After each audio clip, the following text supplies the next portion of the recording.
channel. Nandito na naman tayo sa kitchen para sa lulutuin natin as promised na cordon bleu. Yung request the other day ay ngayon natin gagawin. Ngayon lang tayo naka-complete ng ingredients. At eto sa harapan ko, guys. Okay. I-share ko sa inyo kung ano yung mga ingredients na naihanda para dito. Okay. The ingredients are this: chicken breast,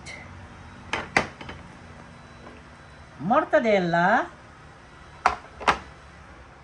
we have your butter and mozzarella cheese, breadcrumbs, flour, paprika, dried thyme, black pepper, salt, olive oil. Okay. The only one who is not here is the eggs. Okay. These are the ingredients for our chicken cordon bleu.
Here is how we cook the cordon bleu.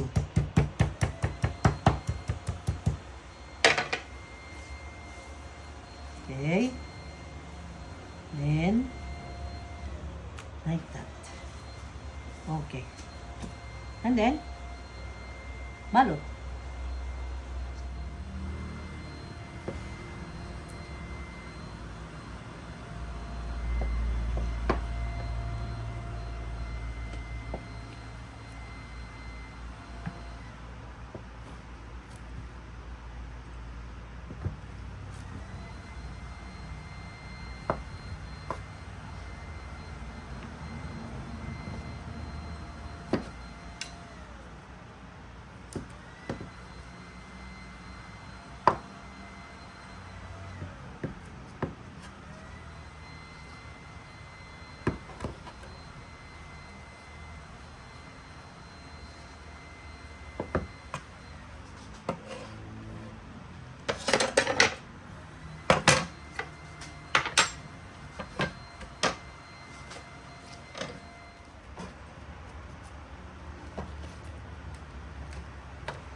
Okay na. Tapusin ko na ito. Pag nagbalot kayo nito, ay bigyan ko kayo ng tip para mas mainam gamitin itong cellophane, mas madali. I-dikit nyo dito sa edges ng tray. Kung meron kayong stainless, ay ganyan guys. At nandito yung ating sling wrap. Bago ilagay dyan, ganyan. Ganyan. And then, lagyan ng spices. Yung paprika. Yung ating dried thyme. Yung salt. And pepper. To let it taste. And then, the ham. Cook ham kung meron kayo. Ako, mortadella ang napili namin kasi yan ang favorite namin na sa panlasa namin, yan ang gusto namin. Okay? So, that way. Then, ilak natin like that para ma-form siya na roll. And then, cut it out here at the end. Ayan. Ganon kadali guys. Okay? And then, ipunin lang na ipunin hanggang makabalot ka na ng amount na gusto mo. Okay? Ang itlog.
natin kung mainit na.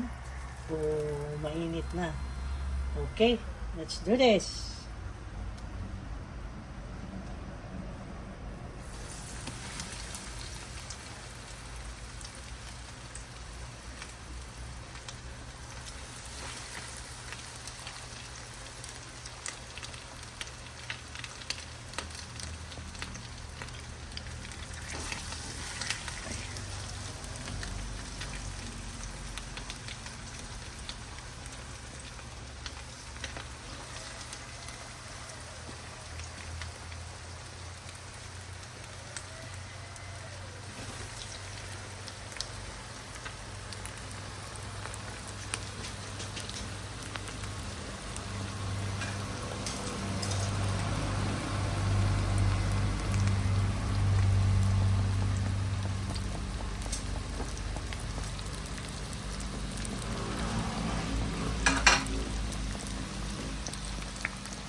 Wow. Wow. Very, very nice.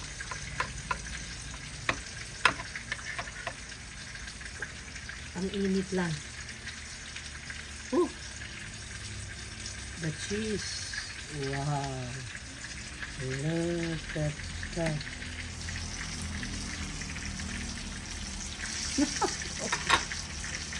Ang sarap. Ang